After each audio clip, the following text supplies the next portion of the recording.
Kalian tahu nggak sih, ternyata yang bikin lo udah ngupload produk di e-commerce, mau di Shopee kayak, mau di Tokopedia kayak, mau di Tokopedia atau TikTok kayak, yang bikin kagak rame, itu sebenarnya bukan gara-gara platformnya sensitif, tapi banyaknya kalau gue perhatiin ya, dari banyak calon klien yang masuk ke MEA gitu kan, terus sudah kita treatment gitu kan, banyaknya adalah banyak seller kagak ngerti gimana cara ngupload yang bener.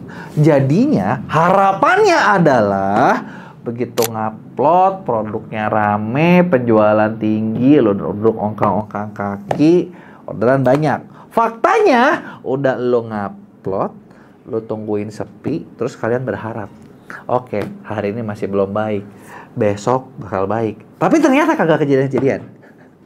Bener kan? Terus gimana sih cara bikin produk atau ngupload yang bener? Nah, sebelum gue bahas cara detailnya gimana, buat lo yang baru nonton, jangan lupa buat lo langsung subscribe dan lo ketikin, aktifin loncengnya ya. Jadi lo bakal dapat notif biar toko lo makin ramai. Oke? Yuk kita bahas. Jadi gini, kalau kalian ngerasa begitu upload itu harusnya sepi, itu salah. Karena kalau lo nguploadnya bener, ini gue ada toko nih. Ini gue mau kasih lihat sama lo. Ini toko nih. Ini toko umurnya baru hari ketiga, guys.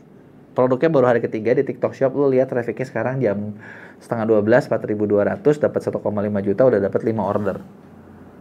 Gitu ya, lumayan lah. Ini toko baru 3 hari masalahnya, gitu ya. Jadi yang bener itu kayak gitu harusnya gitu loh. Begitu lo ngupload nggak lama rame gitu kan. Tapi terus kenapa kok ketika lo ngalamin nggak kayak gitu kan? Itu kan poinnya kan. Nah, jadi dari pengalaman gue ya, jadi gue kasih tahu ada beberapa insight, dan terus dari bocoran yang gue dapat dari Shopee, dari TikTok segala macam, sebenarnya ketika lo ngupload itu platform tuh bakal ngebus SKU kalian. Tapi pertanyaannya, SKU lo layak nggak dibus? Kalau kagak layak ya sebentar naik, udah gitu pung, langsung dipukul sama mereka. Udah nggak usah katanya. Lu jangan lagi, kenapa? Lu nggak menjual, gitu ya. Terus gimana cara yang menjual? Kan itu pertanyaannya atau itu topiknya. Nah, cara buat ramenya yang gue mau kasih tahu sama kalian adalah gini. Kalian harus ngerti di online itu atau di e-commerce itu ada beberapa poin yang penting. Yang pertama itu ada yang namanya tingkat konversi, yang kedua ada yang namanya traffic. Kenapa gue bahas ini di awal? Karena dengan kalian ngerti ini konsepnya, kalian bakal lebih gampang buat jualan. Gini, lu bayangin, lu lagi mau jualan barang di offline. Barang lu harus kelihatan menarik, toko lu harus kelihatan menarik. Biar apa? Karena kalau toko lu kagak menarik, orang kagak bakalan mau mampir. Bener nggak? Kan tujuan kita gini deh, kita nggak usah ngomong dibeli dulu, lu mampir dulu deh gitu. Ketika orang mampir, nanti dia baru bakal mutusin, dia mau beli apa enggak, dia tertarik apa enggak, gitu ya. Nah, itu bakal menentukan menarik atau enggaknya, itu bakal mempengaruhi juga ke tingkat konversi orang beli atau enggak. Yang kedua, berapa banyak orang yang lewat. Makin banyak yang lewat, makin banyak kemungkinan. Nah, maka dari itu, ketika lu bikin SKU, lu pikirin matang-matang hal ini. Nah, apa aja?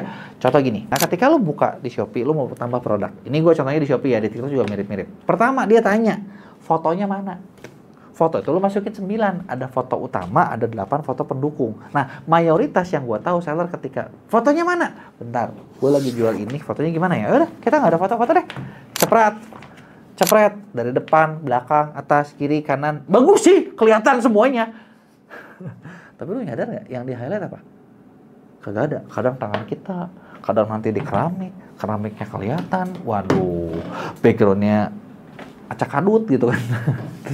Lu gimana itu mau menarik gitu kan. Nah, jadi dari awal nih ketika lo mau bikin, itu tuh dipengaruhi dari gini, lo harus sadar foto ini nentuin produk lo laku apa enggak. Kalau foto lo gagal, udah gue jamin bakal gagal. Diklik aja enggak, atau orang begitu lihat bakal cabut. Malah gue pernah dapat curhatan dari salah satu seller yang curhat gini, aduh kenapa ya barang gue nih, gue bikin hoodie gue udah bagus banget, jauh banget, tebel, kalah sama kompetitor gara-gara kompetitor jual murah. Dia merasa seperti itu. Sampai dia beli barang kompetitornya. Itu kan beda banget sama punya gue bagus. Tapi begitu dibandingin gambar fotonya kanan kiri, foto produk dia yang katanya mahal, kelihatan murahan, foto kompetitor yang kayaknya murah, kelihatan bagus. Ditentuin sama foto. Jadi lu bener-bener perhatiin ini. Foto lu ini bener-bener sebagus mungkin. Nah, ketika bagus tuh ngomongin apa? Bukan cuman bersih, bukan cuman oke, tapi apa yang di-highlight. Di-highlight tuh gini, misalnya gue mau jual ini tempat pouch. Oh, berarti apa? Oh, ini lu lihat nih, banyak ininya, apa? Banyak storage-nya, muat banyak, bisa begini, bisa begitu. Kasih lihat kelebihan-kelebihannya. Terus misalnya ada apa lagi nih? Oh, ada bahannya bagus, tebal. Kasih lihat gitu loh. Dipakainya kayak gimana? Kasih lihat poin, pilihan warna gitu kan. Di sini memang lu harus sedikit belajar ngedit desain. gitu ya. Kalau misalnya nanti lu nggak bisa gimana? Ya udah lu cari profesional daripada lu pasang tapi kagak laku, percuma. Sama aja kayak gini, lu bayangin kita mau bikin toko offline, gue mau bikin papan nama, gue mau bikin signage gue mau bikin keren, tapi gue kagak mampu, gue kagak bisa. Terus yang gue lakuin adalah gue ambil kardus, terus gue tulis pakai tangan gue tulisan gue yang cakar ayam gitu kan. Toko ini gue pajang di depan. Menurut kalian itu bakal bikin menarik apa kagak? Kalau kagak ya udah. Artinya kalau lu nggak bisa, ya jujur gue juga dulu nggak bisa, gue suruh orang. Suruh aja orang yang ini. Bayar nggak? Ya memang namanya juga lu nyuruh orang, masa lu mau minta apa? Mau kasih ini, lu mau kasih mau minta gratisan kan susah juga ya. Itu yang pertama. Yang kedua, video juga ngaruh buat apa? Orangnya bakal tertarik atau enggak? Foto dan video ini kalau kalian nggak bisa, lepasin. Lempar ke orang lain, itu bakal lebih efektif.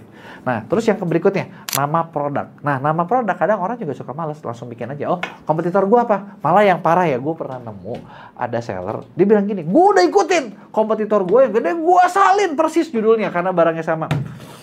Dalam hati ya, gue baru ketemu orang gitu ya, lu pinter sih kelihatannya, tapi lu kagak sadar kepinteran lu itu bunuh diri. Kenapa? Lu bayangin, yang satu hal yang orang nggak, yang lu harus tahu adalah tadi gue bilang traffic, gue bilang konversi. SKU di produk online itu tuh konsepnya kayak gini guys. Kalau kan di Shopee ya, lu di Shopee, di Tokopedia, di TikTok, salah satu fitur yang bikin produk kalian temuin adalah search. Search itu yang dibaca adalah judul. Dan terus lu sama, bayangin, lu sama persis judulnya dengan kompetitor yang jauh lebih kuat. Artinya, ketika dicari, kalau kalian muncul di kolom yang sama. Nah, lu bayangin aja, misalnya, gua bukan petinju, ya. Terus gua turun di kelas yang sama dengan Mike Tyson. Terus di pool gua tanding tinju, gua baru nyobain ini tinju. Gua lawan Mike Tyson terus, mati gua.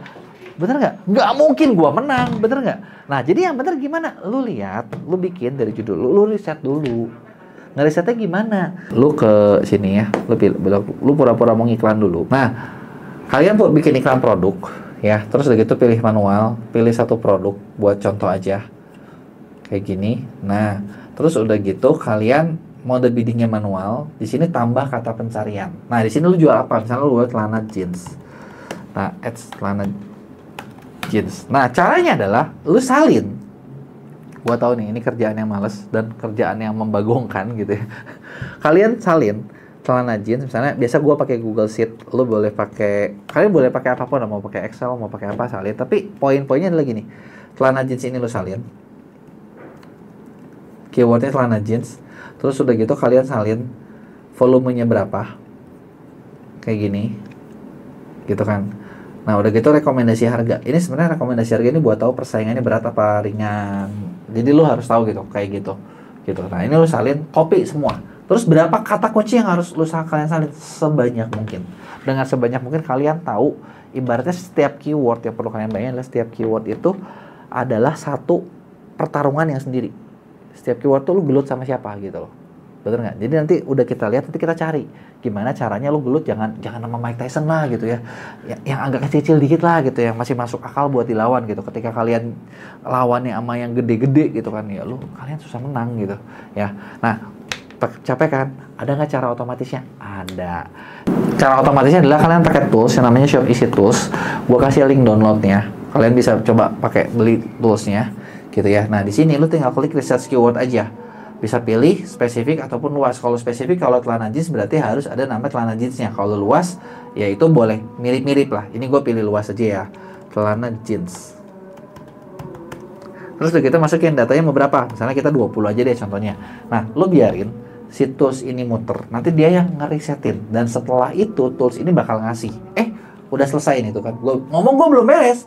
Berapa detik doang nih, udah 20, udah dapat 20 gitu ya. Nah, kita lihat hasilnya kayak gini kalian dapat. Nah, ini nih hasilnya nih. Nah, termasuk ini karena luas ya, jadi produk gua apa ada yang dianggap dari produk gua ada yang ngaco dikit, kalau spesifik nggak ada gitu ya. Celana jeans. Nah, di sini lu bisa lihat jumlah ininya, jumlah pencariannya. Paling gede celana jeans, celana yang lain tuh mirip-mirip yang typo gitu kan. Ini kelihatan berapa. Nah, gunanya apa? Ini apa? Nanti kita susun. Si judulnya kita susun yang bisa dibaca dari kiri ke kanan. Tapi nggak boleh spamming. Spamming tuh gini, celana jeans. Tadi kan S hilang ya. Itu jangan spamming. Jadi celana jeans, itu boleh. Gitu kan. Jangan terlalu panjang, karena kalau kepanjangan juga orang bacanya 4 liatnya. Tapi ya cukup lah. gitu ya. Tapi dilihat dulu persaingannya kayak gimana. Nah kalau kalian mau, gue mau ngecek persaingannya emang kayak gimana kok caranya? Nah caranya gini, ada caranya lagi nih. Lu buka Shopee, lu pura-pura jadi user. Misalnya celana yang typo aja ya, celana jean, gitu ya. Nah muncul kan, semua kan. Nah ini tuh kelihatan nih, yang penjualannya gede-gede berapa banyak. Nah caranya adalah lu lihat, hitung berapa banyak yang gede. Capek? Iya. Ada nggak cara manual? Ada nggak cara otomatis? Ada. Pakai fitur yang namanya research price di sini. Keywordnya apa? Jadi lu pilih, misalnya gue mau lihat 30 tertinggi. Berapa sih? Gitu ya. Udah gitu ngapain? Ya lu tinggalin lagi aja kayak tadi. Nanti si fitur ini bakal ngeresetin ngasih data. Jadi kalian tahu, oh kalau gue mau pakai ini, lawannya siapa ya? Kalau mau pakai itu, lawannya siapa ya? Kebayang nggak? Nah, poinnya itu. Semakin saingannya makin kecil, ya kalian kemungkinan lebih gampang gitu loh buat tanding di situ. Kebayang? Nah, itu adalah poin utama tentang judul. Tadi research price tuh sebentar tuh ya, nggak kerasa ini udah keluar lagi nih sekarang nih. Nah, hasilnya kayak gimana? Hasilnya kayak mirip kayak tadi, tapi ini lebih detail. Nah, dari 30 nih kelihatan nih. Nah, kita bisa lihat ada yang penilaiannya 5.000, 400, 800, segala macam. Nah, dari 30 persaingan ini rata-rata orang paling kecil bisa nongol tuh 200-300an.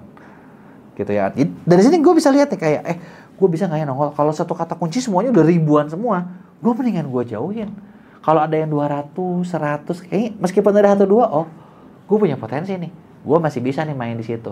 Kebayang ya? Nah, setelah itu gimana? Setelah itu lanjut ke kategori. Di kategori, nah lu lihat. Kategori lu harus sesuai, kalau nggak bisa jadi pelanggaran. Itu sebenarnya hal simpel banget. Lanjut ke deskripsi. Nah, di deskripsi ini banyak juga orang cuma nulis gini, sesuai dengan aslinya. Wow. Brilian sekali kamu Bambang. Sesuai dengan aslinya, ya bener sih. Tapi itu bakal bikin ya konsumen juga begitu ngeliat kayak ini nggak niat banget ya, aku nggak dapet info, nggak dapet apa. Kalian perlu sadar orang Indonesia tuh memang sih nggak suka baca sih, tapi yang suka baca juga ada. Jadi bikinlah sedetail mungkin gitu loh, sedetail mungkin yang menjelaskan, menginfluence, bikin orang yang kalau bisa tadinya nggak niat beli jadi beli. Nah ketika kalian bisa lakuin itu, kemungkinan kalian dibeli makin tinggi. Nah kesimpulannya nih, jadi dari tadi pembahasan gue, ketika lo bikin produk, lo tuh harus memenuhi kayak kaidah ini. SKU ini bisa dapat traffic, SKU ini bisa dapat konversi. Konversi itu kelihatan dari mana? Dari gambar lu, dari deskripsi kalian, dari rating kalian, dari ulasan kalian, itu bakal membantu. Nah, traffic itu bakal ada dari mana? Kalau di pencarian ngomongin judul kalian apa, karena itu bakal dianggap platform relate apa enggak sama produk yang kalian jual, sama kata kunci yang kalian jual. Nah, itu dia tadi caranya lu bikin produk yang menarik. Susah nggak? Gue tahu emang nggak gampang sih. Tapi kalau buat kalian yang, gue pengen yang penting produk gue laku, bisa lebih rame, ada nggak cara yang lebih gampang? Ada. Lu kerjasama sama kita di MEA, kita yang bakal ngaturin. Bahkan kita punya salah satu service baru yang kita launching, itu adalah jasa buat launching produk. Jadi ketika lo bikin, itu kita atur semuanya gimana supaya produk tersebut begitu di launching itu bisa langsung gacor. Ini gue udah cobain beberapa kali dan terbukti berhasil. Jadi buat lo yang mau, lo boleh joinan sama kita ya. Gratis nggak? Ya kagak gratis. Yang gue pernah juga lo dapet cuma maunya gratisan aja. Kalau mau gratisan, lo subscribe aja, nanti belajar sendiri praktekin ya.